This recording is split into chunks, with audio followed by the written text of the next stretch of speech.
సంఘానికి, అలాగే దూర ప్రాంతం నుంచి వచ్చిన వారికి, అలాగే అయ్యగారు వాళ్ళ బంధువులకి, రక్త సంబంధులకి అందరికీ నా హృదయపూర్వక వందనాలు తెలియజేస్తున్నాను. ఇలాగా అయ్యగారి గురించి మాట్లాడతారని నేను అనుకోలేదు. కానీ ఎన్ని విషయాలున్నా కొన్ని విషయాలు మనం అయ్యగారి నుంచి నేర్చుకోవాలంటే చాలా విషయాలు ఉంటాయి. మనకు ఒక పెద్దవారు ఒక మాట మనల్ని గద్దించిన ఆ గద్దింపులో మనకి ఎంతో ఆశీర్వాదకరమైన మాటలు, ఎంతో ఆశీర్వాదకరమైన ఒక గద్దింపు మాట ఉంటుందని నేను ఇంతవరకు నేను నమ్ముతా. ఎందుకంటే ఆయన గారు లోకానుసారంగా ఎప్పుడు గద్దించరు. దేవుని పట్ల దేవుని భయం కలిగి, దేవుని ఆత్మ కలిగి మాట్లాడతారు తప్ప మన మీద ఏదో కోపంతో ఏదో మనల్ని తిట్టాలని ఎప్పుడు తిట్టరు. కానీ దేవుని యందు మనం భయభక్తులు కలిగి దేవుని మార్గంలో నడుచుకోవాలని తప్ప ఆయన గారు మనల్ని గద్దిస్తూ ఉంటారు. అలాగే అయ్యగారు చెప్పే వాక్యాల్లో కూడా అందరూ ఏదో రెఫరెన్స్లు ఉంటాయి, ఎక్కువ ఉంటాయి చెప్తారని కొంతమంది అనుకోవచ్చు. కానీ ఆ రిఫరెన్స్ అర్థాలు ఉంటాయి. ఎంతో మనం అర్థం చేసుకుంటే ఎంతో అనుభవం పూర్వకంగా మనం ముందుకెళ్ళవచ్చు అని నేను తెలియజేస్తున్నాను. ఎందుకంటే అయ్యగారు ప్రసంగి 10:15 చెప్తారు, ఊరికి ప్రభుత్వం ఎరుగని వారై బుద్ధిహీనులు తమ ప్రయాస చేత ఆయాసపడుదురు. అంటే ఊరు పరలోకం దారి యేసయ్య. ఆ దారి ఎరగని వారు బుద్ధిహీనులు అవుతారు, దేవుని ఎరిగిన వారు బుద్ధిమంతులు అవుతారు. అలాగే ఇలాంటి మాటలు ఎన్నో అయ్యగారు మనకు తెలియజేస్తూ ఉంటారు.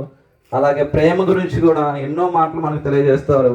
దేవుని మాట వింటమే దేవుని ప్రేమించుట అనే మాటలు కూడా ఎన్నో అర్థాలు ఉంటాయి. అయ్యగారు ఇట్లాగే చెప్తా ఉంటే ఇట్లా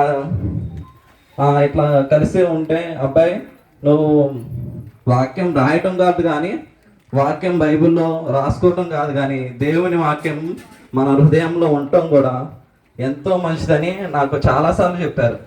అబ్బాయి నువ్వు ఎక్కువ అట్లా చదవటం అది కాదు కానీ, దేవుని వాక్యం మన హృదయంలో, క్రీస్తుని గురించిన వాక్యం మన హృదయంలో సమృద్ధిగా ఉండాలి. అలాగే అయ్యగారు ఎన్నో ఆత్మీయ సంగతులు మనకు తెలియజేస్తూ ఉంటారు. ఎన్నో మనకు తెలియని విషయాలు కూడా మనకు బయలుపరుస్తూ ఉంటారు. కానీ గ్రహించే వాళ్ళు, దేవుని వాక్యం అయ్యగారు చెప్పేది విన్నవాళ్ళు ఎంతో ధన్యులుగా జీవిస్తారు. వాక్యమే ఇది కూడా వాక్యమే ఎన్నో చెప్తారు అనే వాళ్ళు ఏమీ నేర్చుకోలేరు.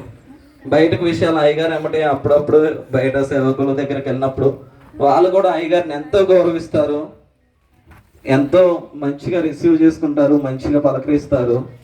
అయ్యగారు ఎప్పుడైనా సరే ఈ లోకపరంగా ఆలోచించలేదండి. ఈ లోకపరంగా ధనం సంపాదించుకోవాలంటే అక్కడే ఉన్న ధనం సంపాదించుకోవచ్చు, ఇక్కడ కూడా వచ్చి ధనం సంపాదించుకోవచ్చు. కానీ ఎప్పుడు దాని మీద దృష్టి పెట్టలేదు. కానీ ఎప్పుడు దేవుని వాక్యం ఉదయాన్నే లేచి మమ్మల్ని కూడా లేపి, మేము లేకపోయినా పాటలు పాడేవాళ్ళు, వాక్యం ఫస్ట్ పాటకే అయ్యగారు వాక్యం చెప్పారంటే లేపి అందరిని లేపి, ఎప్పుడైనా బయట ఏదైనా పనులు చేసేటప్పుడు ఒకసారి అయితే గద్ది కొట్టారు కూడా ఆ పిల్లగాల్ని. పొద్దున్నే లేచి పని చేస్తున్నారు. ఏంది మీరు పని చేస్తున్నారు, దేవుని వాక్యం చదవకుండా పాటలు పాడకుండా అని అట్లా 2-3 సార్లు గద్దించారు కూడా. అలా చాలాసార్లు జరిగింది. మనం అనుకోవచ్చు మన జీవితంలో కూడా ముందు లేచి బరాబరా లేచి మన సొంత కార్యాలకు, సొంత పనులకు పరిగెత్తుతూ ఉంటాం. కానీ నిజంగా మనం దేవునితో ఆ క్షణం గడిపి, ఉదయాన్నే దేవునితో ఆ క్షణం గడిపి, మన ప్రార్థన ద్వారా, పాటల ద్వారా దేవుని గణపరిచి మన జీవితాన్ని ఆ రోజులో ముందుకు ఆ దేవునితో ప్రారంభిస్తే అది ఎంతో మన జీవితంలో ధన్యకరంగా ఉంటుంది. ఎప్పుడు చూసిన అయ్యగారు మనం అనుకోవచ్చు, ఏ రోజైనా ఉదయాన్నే లేచి చక్కచక్క లేచి అట్లా ఉండిపోయేవారు కాదు. కానీ బ్రష్ చేసి మంచిగా బ్రష్ చేసి అందరు కూర్చోబెట్టి దేవుని వాక్యం 1-2 పాటలు పాడి చదివించి, అది కూడా అందరూ చదవాలి. ఒక్కలే చదివితే అయ్యగారికి ఇష్టం ఉండదు. అందరూ చదివి మంచిగా కూర్చొని తర్వాత ఎవరి పనులకు వాళ్ళు వెళ్ళేవారు. అలాగే అయ్యగారి గురించి చెప్పాలంటే ఇంకా చాలా విషయాలు నేర్చుకోవచ్చు.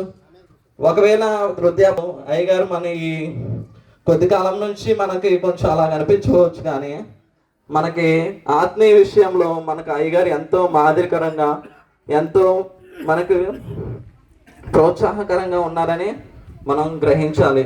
దేవుని వాక్యం సెలవిస్తుంది కదా, మీ పైన నాయకుల్ని జ్ఞాపకం చేసుకొని వారి ప్రవర్తన ఫలం మనము అనుసరించాలి. కాబట్టి అమ్మగారు కూడా ఎంతో అసలు ప్రార్థన అంటే 2-3 గంటలు ప్రార్థన చేసేవాళ్ళు. ఒకరు మేమైతే నిద్రపోయే వాళ్ళం కూడా, మళ్ళీ ఆమె అనే లోపల.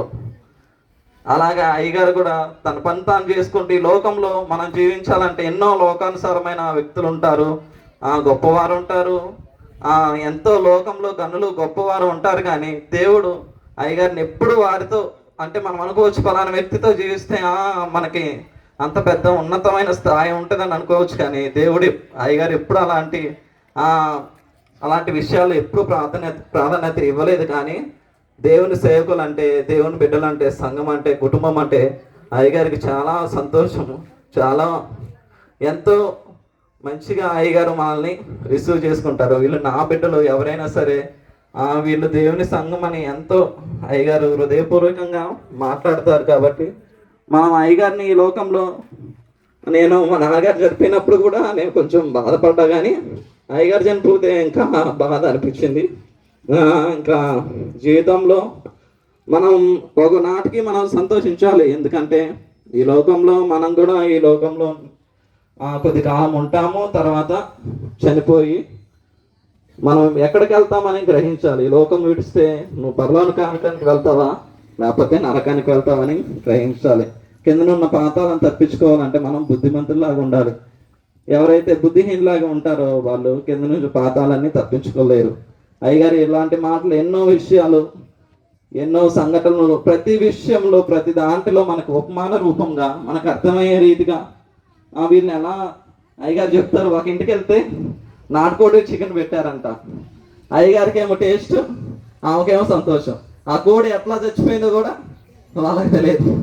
అలాగే దాంట్లో నుంచి అయ్యగారు ప్రభు వారు కూడా, క్రీస్తు వారు కూడా నా పాపాల కొరకు, నీ కొరకు, నా కొరకు మనం అనుకోవచ్చు ఆ రక్షణ మనకి ఇవ్వటానికి ప్రభువైన యేసుక్రీస్తు వారు ఆ శిలువలో మన కొరకు ఎంతో రక్తాన్ని, ఆ రుధిరాన్ని కార్చారు. కాబట్టి మనకి ఎంత గొప్ప రక్షణ వచ్చిందని అయ్యగారు చెప్తా ఉంటారు.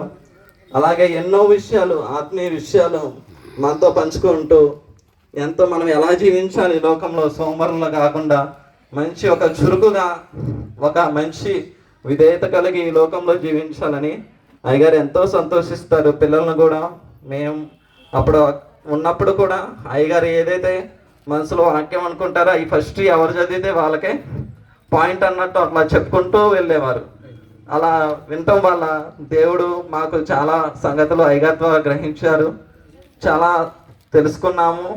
ఇప్పుడు ఇలా కొద్ది మాటలైన దేవుని గురించి తెలియజేస్తున్నానంటే కేవలం అయ్యగారు చెప్పిన మాటలు వినటం ద్వారా, ఏదో అయ్యగారిని అతిశయించి మాట్లాడటం అని నేను కాదు, కానీ దేవుని సేవకుడుగా ఈ లోకంలో తన యాత్రను, తన జీవితాన్ని కొనసాగించి తన సేవను ముగించుకొని తన ఇంటికి తను వెళ్ళిపోయారు. మనం కూడా మన జీవితంలో మన గమ్యం ఎక్కడికి వెళ్తుంది, మన జీవితం నరకానిక పరలోకానిక నీళ్ళు లేదని మనం గ్రహించాలి. దేవుడి మాటలు దీవించును గాక.